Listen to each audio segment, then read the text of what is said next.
Welcome, everyone, to Coliseum Chronicles Live, your official voice of college football USC broadcast here with Casey Casliner and Terrence Holton here on this Friday morning, here to talk some Trojan football here in the offseason. There's some recruiting updates going on. There's some discussions we want to have about some of the positional stuff and all the like that we usually do. But Terrence, how you doing today? Obviously, another early morning for us. We're going to try to get some more midday broadcasts, maybe some night broadcasts as well going forward. But we have another morning. How you doing, Terrence?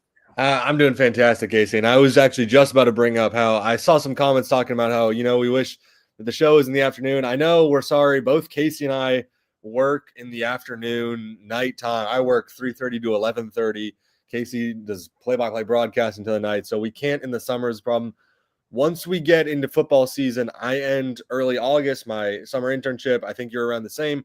Once we get past that, we're going to have nightly broadcasts so that we can actually get some people in the comments. It'll be a lot better. But doing great, Casey. Yeah, great. Well, if you are here, make sure to talk with us in the comments throughout the show. We love engaging with the fans. Mm-hmm. But let's get right into things. Obviously it's the off season. We've had some rumblings, about USC football these past few weeks, mostly about a deficit that the university is facing. And I don't know how much that'll actually affect football. So I don't even know if it's worth talking about for too long. But I know that LA Times reported that, USC's in $200 million deficit. They're laying off football jobs, they're laying off athletics jobs. What's your sort of take on it? I mean, you've been a student at USC longer than I have, so you probably have a little bit more perspective and insight into it. But 200 million sounds like a lot of money, and this football program is obviously investing a lot in NIL and facilities. So what's your thoughts on it? Well, I appreciate my wisdom of 1 year longer than you at USC. But what we've seen, I've been talking to a lot of the people, journalism, our senior stuff, our editor-in-chief at Annenberg Media, who we both work for. It's pretty big, as we can obviously tell, 200 million. I don't know how much this is going to affect football. It's going to affect more, I think, the general staff of USC, budgets of student organizations. So I don't know how much it'll affect football. Obviously, football for most schools, including USC, is the lifeblood of where teams get their money, or where schools get their money, I should say. I don't know how much it'll affect football, especially because, once we get to now that schools can officially pay players directly, you don't have to go through a collective. I don't know how much that'll affect it. But it's going to be an issue for, I think, the wider university, not so less the football program. That's what I feel like. Yeah, and I feel like we talked about the Supreme Court stuff a little bit when it happened, but it is interesting to think about that because USC is kind of a unique school, and you could throw some other schools like in the Big Ten, maybe like UCLA, dare I say, and Oregon as well. Yeah. Schools that don't just have one sport they're good at, schools that are like very well rounded, and USC is one of those. They have a great football team most years. They have women's basketball team that's contending for national championships. They have a baseball team that's been very good lately. They have a men's basketball team that's on the rise. They made a regional. Very good good. They were good. Yeah, but I'm saying there's some schools that are going to put all their money into football, and USC, you'd think they'd put most of it into it, but it's one of those things where you never know with just the direction of where all these programs are at. Yeah, I mean, look at the non-revenue sports like track, women's water polo, men's and women's water polo, track and I already said track and field, tennis, all sorts of these sports that USC is good at. They have to put this money into. They won national championships 2 in track, if I'm not mistaken. Beach volleyball, another one. Obviously, USC. This is the first time in both our times at college where USC women's beach volleyball didn't win a national title. So, they have to put money into these other sports that I don't think other schools, the Alabamas, the Georgias of the world, really have to worry about as much. And Georgia's very good at track. I'll leave them off. Yeah, I mean, a lot of these schools don't even have, some of these sports like beach volleyball, men's volleyball, water polo. Yeah. Right. Yeah, I mean, I think you always want to see all the sports do well if you're a student there and you're a fan of USC. But I think obviously the football team is what gives us the sort of pride and the pedigree. So I think that'll be interesting to see, especially with how good this 2026 class is. And I mean, again, a lot of these guys are going to be demanding money. But let's talk about that 2026 class since we're on the subject of it, because it is what everyone is sort of looking at right now. Terrence, you sort of pulled some guys that you noticed fell recently in the On3 and slash rivals rankings. Do you want to sort of like fill us in on that and tell us sort of which ones fell overall? Oh, you have it So up. there are a couple guys who fell just in overall rankings on rivals, not 24/7 or ESPN. I believe Mark Bowman definitely fell from a 5-star to a 4-star, as you can see right there. I before I get into the others, though, I think we should highlight this guy, Kini Pepe. Casey, I talked to you about this a little bit pre-show. He just now is entering the Rivals 300, the top 300 players. How is that possible? He's a consensus 5-star on every major site except for Rivals, where he barely scratches their top 300 players.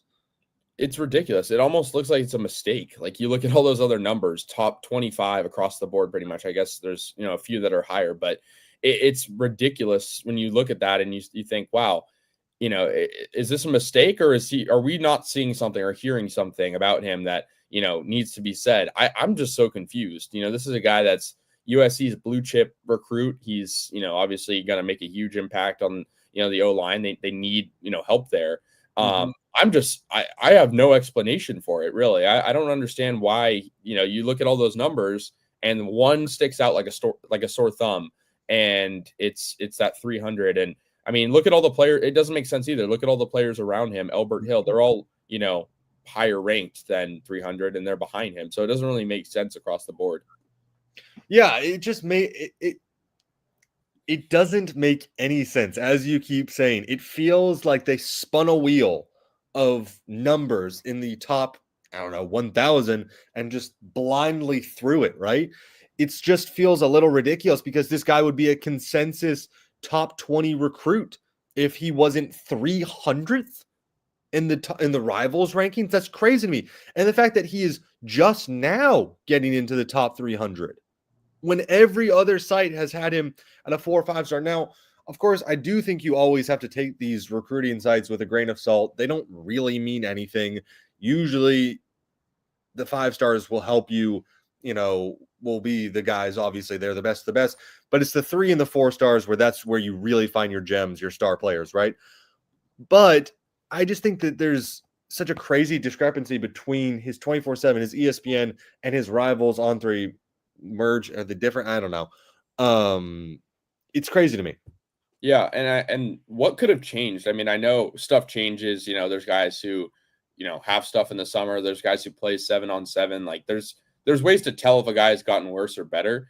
But I just don't understand how a guy like Pepe, his season's been over for quite a while, could have dropped off that much. I don't understand how that's possible, or really anybody. I mean, I understand there's guys who, do stuff in the summer to maybe hurt or help their rankings, but it just doesn't feel linear to me. And I mean, you still look at this class and it's, I think regardless of the rankings, like just, you take away the rankings, the sheer amount of guys they have, 30 plus recruits at this point, it's, I mean, staggering. The fact that Jonas Williams, you're seeing him is that low, it just speaks volumes to the depth. I mean, you have guys like Rideau.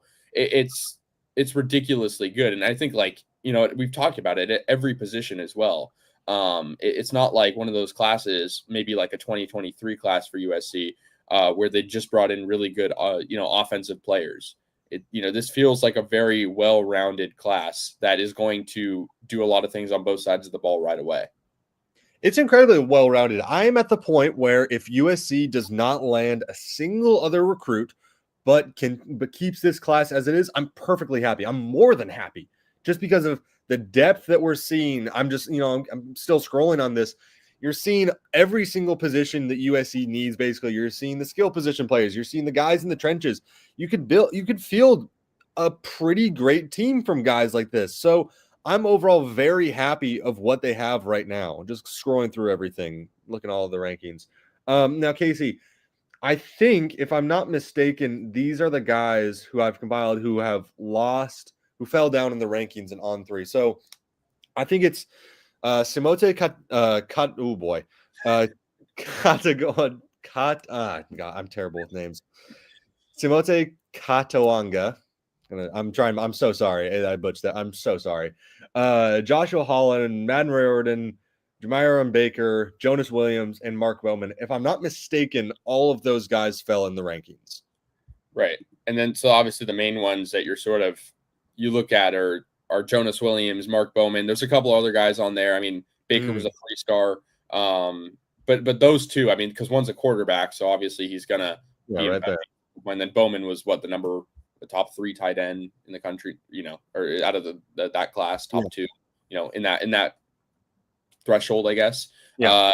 I mean, I think it's weird, like, again, because I think there's not much they could have done to hurt their rankings on the offseason. But no. what do you think? So we've both talked about this. Neither of us are big fans of like 7-on-7. I think it's ridiculous. I think it's similar to where AAU basketball is at right now. It's just a social media show. That's all 7-on-7 is. And I do understand how you can get better at it, but everything I see, it just looks like the players, the coaches, whoever it is, are clip farming, are trying to go viral on social media. That's all I see from 7-on-7. So I don't really know how you can properly evaluate, and obviously there's camps and stuff like that. There's like the Rivals camps invites, but those are also terrible ways of looking into how a player actually is. I don't know. Every single clip I see from Rivals of like a one-on-one defensive end versus offensive tackle, right? 90% of it is just like some guy, getting shoved down to the ground. But before then, it's like a massive like hold or like a horse collar where he's pulling him back. That's all I see. It just looks like, I was like, oh, this guy like really shut this other one down. It's like, no, he was just holding him. He was holding him the whole time. That's all it was. So that's kind of my problem with it. I think high school sports specifically, also I'll throw soccer in there too, but soccer, football, basketball, it's all at a point, the social media age, where everyone just wants to go viral. That's 90% of what it is. Yeah, it does feel like that. And I think like it kind of speaks to like, how seriously do we take this stuff? And I mean, you look at the high school level too. It's not like, you can completely translate that to the college level, but at least these guys are wearing full pads. This is a full game speed. And so that's where I go back to my point of like, we don't really see much that actually could affect these rankings. Sure, there's 7-on-7 stuff, but you and I have talked about that enough. And I feel like offensive lineman in 7-on-7 is a little bit, different than like a receiver or tight end because 100%, yeah, because it's it's an offensive lineman. It's not a guy who's going to be doing a whole lot in 7-on-7 with no pads and stuff. So. Yeah, I think that is weird. And I think those two positions, I mean, we could talk about Jonas Williams as well, because, obviously that quarterback class, I think he was, round 10, 11, 12. And it looks like he's dropped back a couple spots. I'm not sure who's jumped him, but obviously he moved back a couple spots. Yeah. I think he moved from the 10th to the 12th best quarterback, if I'm not mistaken. Yeah, that sounds right. Sorry, I'm pulling something up right now. You're good. I was just gonna say, like, he's obviously, a huge part of their future. With Hassan Longstreet likely being the guy next year, and they have a path with him. So it just feels like, a weird time to change stuff. And I mean, who knows? That could change, but I think it's interesting to see, especially with these guys having high school seasons coming up as well. I wonder what we'll see in terms of changes there as well. You'd think they'd get better, like guys like Bowman and, stuff like that. Guys who are getting bigger too, like Pepe. Really everybody. Yeah. So I'm now, I think I found a list of players who have risen in the USC Rivals 300. I think the biggest one, and you can see it right here. Luke Waffle is up to number 8 in the country on Rivals. Now, if I'm not mistaken, he was 14 before, so he didn't rise that much. I do find it interesting. This kind of goes back. It's the inverse of Pepe on the good side for USC, but it is the kind of thing where it feels like Rivals is just blindly throwing a dart at some numbers, because you just look at 24/7 ESPN, and ESPN, obviously has some kind of out of range ones, like, for Albert Hill. but 115, 104, and then 8. It just feels like they're watching different things, you know? It doesn't make any sense. It's like you look at, Feaster as well, triple digits. It's, I guess he is on a few of those, but it just like there's no explaining it. It's so confusing because it's sort of hard to conceptualize these guys, in this context, anyways. Because like, I mean, not a ton of people are watching high school football games regularly, so we don't really have a way to contextualize it. But at the same time, like we know that a lot of these guys are better than their rankings say, and some of them are worse. But for some of them to just be like 200 spots different than what everyone else is saying, I do you think there's something deeper to it? Do you think there's like an anti-USC bias, or do you think it's just saying a conspiracy theory against USC? I am in fact saying that. Absolutely. No, I'm not an anti-USC thing. I do, however, think that this is a different conspiracy theory type thing, but I do think schools pay to boost their rankings. Look at the quarterback. I'm forgetting his name, Beaver, who decommitted from Boise State. And I think I've talked about him before on this. Decommitted from Boise State, committed to Oregon, and shot up in rankings. That is, and it was like days later. He hadn't been. This was in like March. No one was playing football of any kind. There's no reason he would have gone from like 700th to like, I think he's top 200 now, if I'm not mistaken. I got to hold on. This is going to frustrate me if I don't find his name. So, keep talking. Yeah, I mean, you would think that USC would sort of have that advantage too, just because of how respected of a program they are. But it is weird. I mean, also like the West Coast too has a completely different sort of landscape than the East Coast as well. I mean, USC has just sort of started recruiting again on the West Coast, so it's sort of a new concept, at least new in terms of the last like 15 years, that we're all becoming accustomed to at this point. So maybe that the rankings just seem off. I'd like to say we're the ones in the right here, but maybe the rankings. Opinion. Yeah, maybe the fact that USC is more staying closer to home is like, I don't know, affected that. You never know though. There's a lot of things, but did you find it or? Yeah.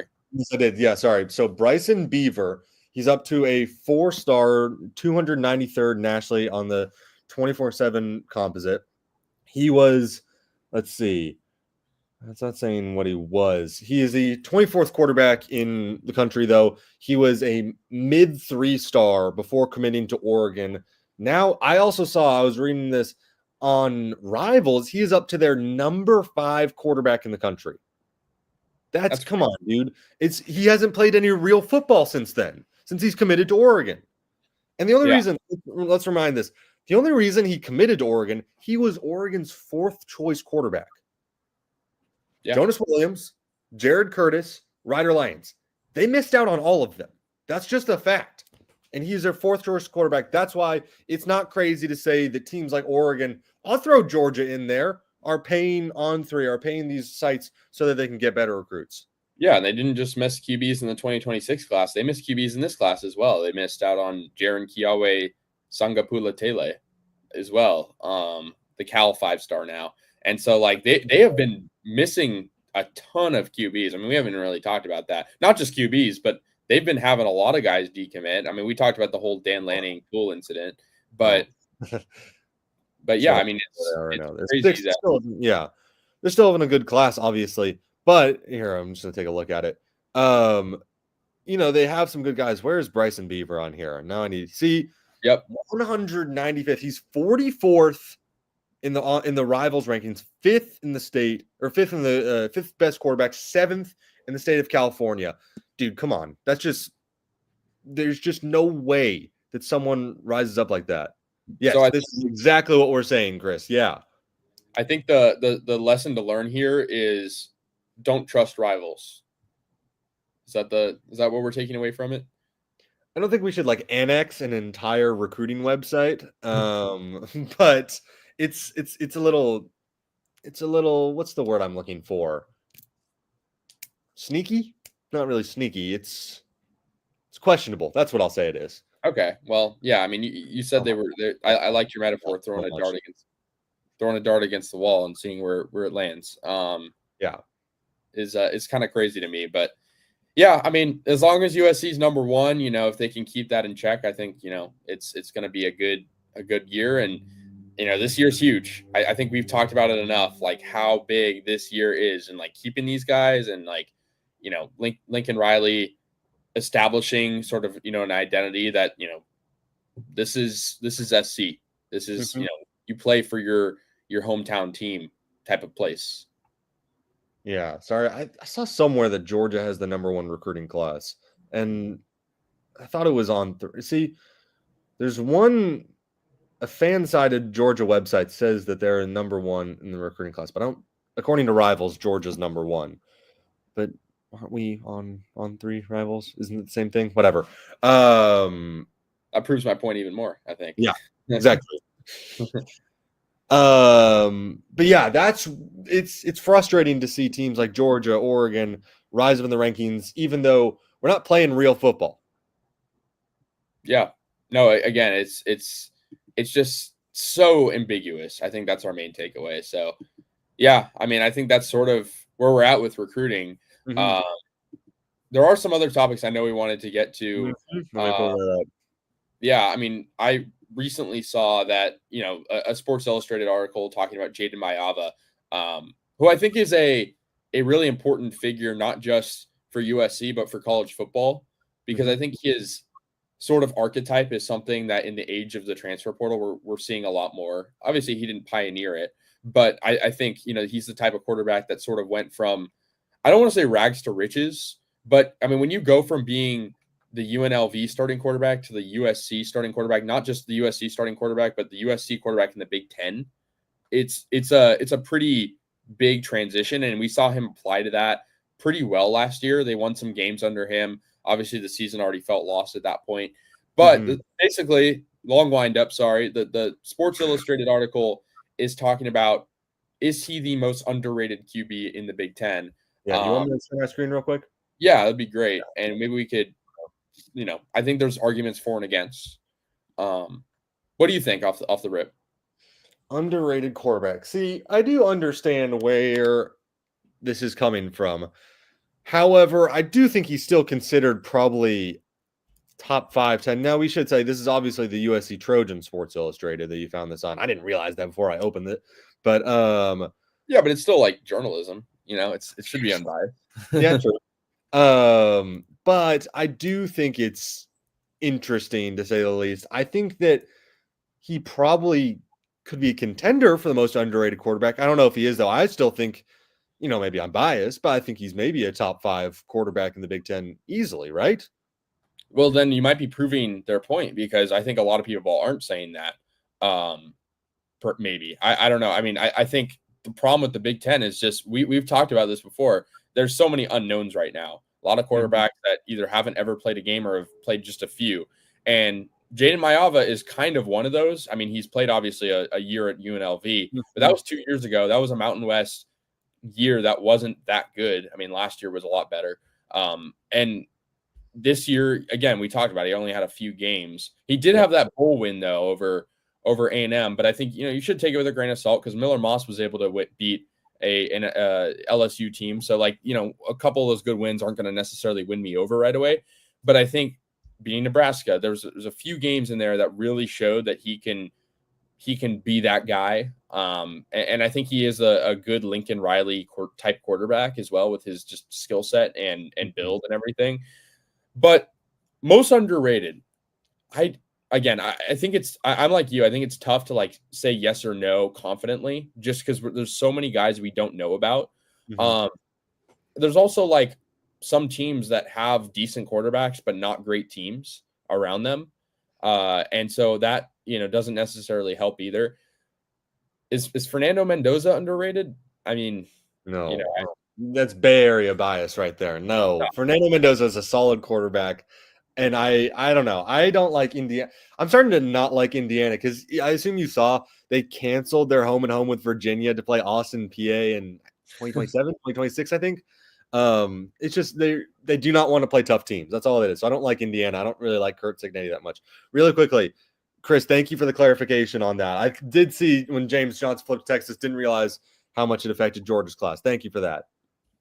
I think it's going back to this real quick. I think it's hard to rank underrated quarterbacks because I think by doing that, then they don't really become underrated anymore. Yeah. Like if he's the most underrated, then is he really underrated? Like if we're saying he's that good. Yeah, if there's a consensus underrated player, then he's not really underrated. People are just hoping he breaks out. Yeah. And I mean, I think for Maiava, like kind of I think his mindset going into this year, obviously I don't have this on record or anything, but I think he has to be sort of having this very big chip on his shoulder, sort of prove it attitude right now because of what happened last year with USC. The fact that he didn't start the year as QB. I mean, I honestly think we didn't have this show back then, but I honestly think like I was one of the people who was saying like maybe start him over Miller Moss, and I knew that was never going to happen because Miller Moss was Lincoln's guy, even though Lincoln never recruited him. So my point is I think Jayden has a chip on his shoulder. I don't think he's content with being this afterthought, this second choice, and I think he proved that a bit last year.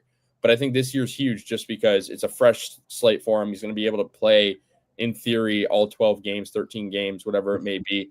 And I don't know. I think there is an underrated aspect to it, but I think at the same time, like I think a lot of people know he's good. Yeah. He's not. Yeah, I like that take. Yeah. I like that take. I do think I'm just trying to think of other quarterbacks in the Big Ten. I think he's probably the fourth, fifth. Is that fair? Because I think we've probably done Big Ten rankings back. We've probably just go look back at that. But Drew Aller, Luke Altmaier, just thinking of other Big Ten quarterbacks. I mean, Dante Moore, Nico. I'm not putting Dante Moore above him. I'm just not. I think he's more of a prove it than Jayden. Yeah. Okay. Well, then I mean there's your answer. Is that a hot take? I don't think that's a hot take. I don't think so either. No, I wanted to hear your rankings. Okay. Yeah. I think Mark Gronowski at Iowa is a pretty underrated quarterback. Okay. Okay. I thought you were saying better than Jayden. Yeah. No. Yeah. I think he's underrated. He's an FCS guy. He's not going to transfer. Yeah. I thought you were saying he was better than Jayden, and I was going to strongly disagree on that. I do think he could be pretty good though. Who else? It's not a great quarterback conference this year, especially when you look at the SEC and the Big 12. Yeah.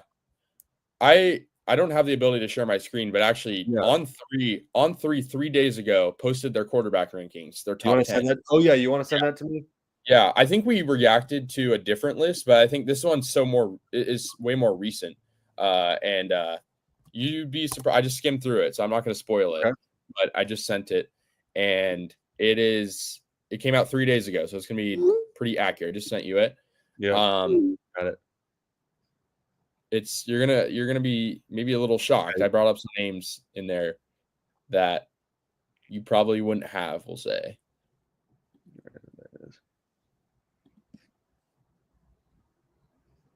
Well, site's loading, obviously, because this is not a good website. Okay. Big Ten quarterback rankings. Drew Aller 1. Yep, fair. Luke Altmaier. Yep. Fernando Mendoza. Dude, what?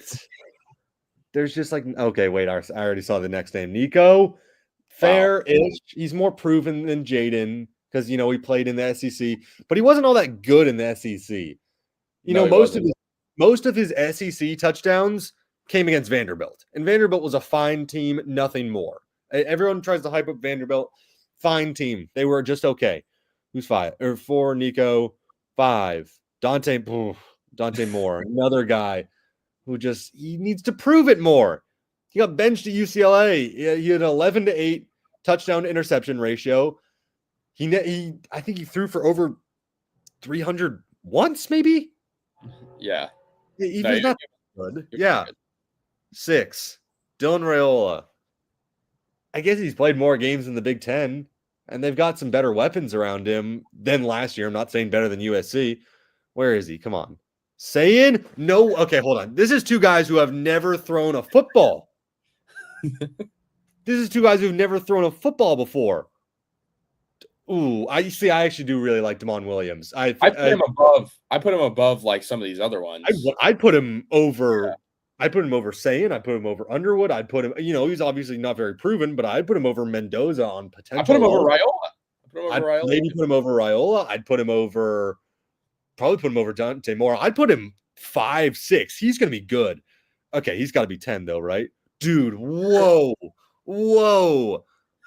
I know Gronowski was good at South Dakota, obviously, but it's still FCS to FBS to the Big Ten. Come on, 11. It just goes to 10. It just goes to 10? That's it? He's not in it? Hold on. Okay, I'm going to scroll back to the top real quick. What? That's egregious, dude. Who wrote this? Let's see. Andy Staples. I usually kind of like that guy too. That's crazy. I mean, yeah, like, we're not asking for him to be number one, like, by any means. Dude, there's no way Jayden Maiava is not at a minimum a top 10 quarterback in the Big Ten. Like, come on. Yeah, it's not a good year for Big Ten QBs either, and they're putting in guys who, like you said, Gronowski's never thrown the ball at the FBS level. No, so there's 4 guys there. Let's see, 1, 2, 3. There's 3 guys in there. 4 guys. I'll throw in Mendoza, but he played in the ACC. 4 guys who have never thrown a ball in the Big Ten or above Jayden Maiava. I mean, that's crazy. And going back to Nico for a second, I know, it's going to be probably an easier transition going from the SEC to the Big Ten. But not only is he going to the Big Ten, he's going to the worst Big Ten team, maybe one of the worst Big Ten teams. You throw Purdue up there. Bottom probably 3 for sure. I'll throw bottom 3. Bottom 3 and UCLA, we've talked about this, has a tough schedule this year. Like, they don't have an easy cakewalk schedule. They have a hard year. And so he's going to go and think, I have a seamless transition, but he doesn't even have a lot of weapons around him. So I don't understand why he's on. He's 4, whatever. It's still too high. I'd put him 5. Dude, that's an egregious list. I don't know where you found that. I assume you saw that on like Twitter or something like that. That's an egregious list. That's crazy. And let's go back to Julian Sayin too. He has some of the best weapons in the country from a backfield and receiving standpoint. So obviously he's going to look good, Yeah. Can I also point out though that we actually don't know that Sayin and Underwood are going to be the starters? That's technically true. Yeah. It's like, look at what's his name, Mikey from Fresno State, threw for 3,000 yards last year. Mikey Keene, is that right? Yeah. Threw for 3,000 yards. He wasn't bad by any sense. I've told this before. I think it's super possible that Underwood doesn't start the first couple weeks because there's no way Keene, he's a 3,000 yard passer. Maybe it wasn't 3,000. Maybe it was only 2,000 some. Still a solid passer. He was good though. He was good. Yeah. There's no way he just goes to Michigan to sit on the bench, right? He probably could have gone somewhere Power 5 and started Power 4. So using that logic, then Hassan Longstreet should be on this list. Then, if we're just choosing true freshmen that aren't going to play or might not play, that are ranked high, yeah, that's crazy to me. Media hates USC. What can I say, Casey? Yeah, I guess we could sort of talk about it because we haven't really done a whole episode on Maiava at all. We've talked about him obviously now, but why do you think there is the maybe USC bias, sure. But taking off our tinfoil caps for a second, why do you think he's I guess so low rated? It's a couple things. It's things such as he hasn't been on the field that much in the Big Ten. He's played 3 games, or he's played, I guess, 2 Big Ten games, UCLA and Washington. He hasn't even played a real Big Ten team. And then Notre Dame, which he was not bad in, and then Texas A&M, where, led the comeback, but also three interceptions. They haven't seen him that much. And he, as we have talked about on this show, he is a bit of a budget Caleb Williams. When you look at him, you say that guy looks like Caleb Williams. He has the same number or similar numbers, similar number to Caleb Williams. He has the same play style as Caleb Williams. But if you look a little deeper, it's just not. Because he just does everything a little bit worse than Caleb, and he makes worse decisions. He can't get out of stuff. He throws the ball where it shouldn't be, and he's not going to make these incredible plays that Caleb Williams did. I'm not asking him to be Caleb Williams, the thing. That's way too tall a task, right? That is why I think people aren't very high on him because, as I said, he's a poor man's Caleb Williams. Yeah, and I think to your point about decision making, I think some of that last year came with the fact that USC was deploying, so many different types of receivers on the field at once. Kyron Hudson is way different than a Zachariah Branch, who is way different than Jacoby Lane, who is way different than it goes on, Lake McCree, it goes on forever. This year, that hopefully won't happen. And I think knowing that, like, will help his decision making. I think decision making is one thing he can improve from season to season way easier than something else. I think that's what's holding him back. I wholeheartedly agree, though, that he's a sort of budget Caleb Williams in that way. I think Caleb's decision making is what made him stand out, with all the physical tools, of course. But for Jayden, to come in last year and at least win a few games was impressive. I think, again, though, the bowl game wasn't won because of Jayden Maiava. It was won because of the USC defense and the team around him. I mean, Jacoby Lane, guys like, Ford, as well. Like, there were a bunch of guys who stepped up in big moments. So my point is, I don't know if you can give him full credit for the A&M win. But again, he's probably the reason they lose to Notre Dame, if we're being real. I mean, you throw 2 pick sixes. Yes. I mean, on top of Jeremiah Love having a great game until he got hurt for Notre Dame. You can't give him too much credit yet, but you have to assume he's going to make a big leap from last year to this year. It's that sophomore to junior year that you always see improvement from, these guys, or you want to see improvement from these big positions. And so I agree. Yeah. Yeah. Let me also correct myself real quick. He did not play. I said Washington and UCLA. I meant Nebraska and UCLA, the Big Ten teams he's played. Right. I also think it's just crazy. You just got to look at Lincoln Riley. Say what you want about his play calling. I've sure said a lot about his play calling, how I don't really trust it as much anymore. That guy knows how to coach quarterbacks. And it feels crazy to me that they don't think that a Lincoln Riley quarterback with now about a year and a half of learning from the guy will not be at least a top 10 quarterback in the Big Ten, a not great quarterback conference. You have to think, like, where do they put him in the country? Is he even top 20 in the country based on this?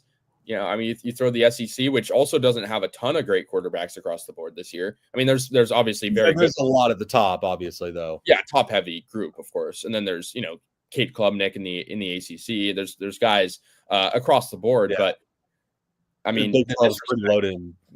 Big 12 is pretty loaded quarterback. Yeah, Levitt. There's a lot of good QBs this year spread out. Yeah, I mean, sorry, I think we're lagging. Do you think that, I mean, even a guy like Maddox Madsen, I feel like, wouldn't deserve to be above, a Maiava, but on 3, maybe they would. So. No way. Because everyone knows exactly what you're getting with Maddox Madsen. That's the thing. There's no way he is above Jayden Maiava. No. Well, that's what you said. I mean, that's what you said about Gronowski, and then you're not wrong. You're not wrong. Yeah. So. All right. Well, Casey, I apologize because I'm gonna have to run in a second here. And has any other thoughts? Oh, Chris has one. I don't think Maiava's decision making bad, but I think it was not being on the same page as wide receiver. That's fair. Yeah. That was not a deep ball. Yeah, no, that's super fair. But so part of your case, you're being like blocked off by the comments on my head. I think part of the reason I do also say decision making is not only passing, but when he runs back and tries to escape a sack that he's not capable of doing. That's kind of also what I mean decision making wise, if that makes sense, because he would try and make some play to get a sack. And, sometimes he could. Look at UCLA, how they won the game. He got out of, like, sticky situation in the pocket. Jacoby Lane in the back of the end zone. He can't escape the pocket like Caleb Williams can, though. That's kind of what I mean. And you look at the Nebraska game, even, his debut as a Trojan, he was underthrowing Deuce Robinson and a lot of other guys, and they were somehow making the catches, but it was not a good throw. And I think that sort of goes to your point, Chris, about, he wasn't on the same page as them because, I mean, he was definitely obviously studying the playbook, but when you step into a game speed and you have to put all those skills to the test, it's hard to translate that right away. Yeah. So 100% different. Yeah, it's way different. So there's probably some of that came into play. I mean, only got a few weeks starting, but I do agree. I think the decision-making is still something he can improve upon. And I don't think it's like a huge deterring factor from him being a good quarterback. but I think it is something that, it's a maturity thing when it all comes down to it. Yeah.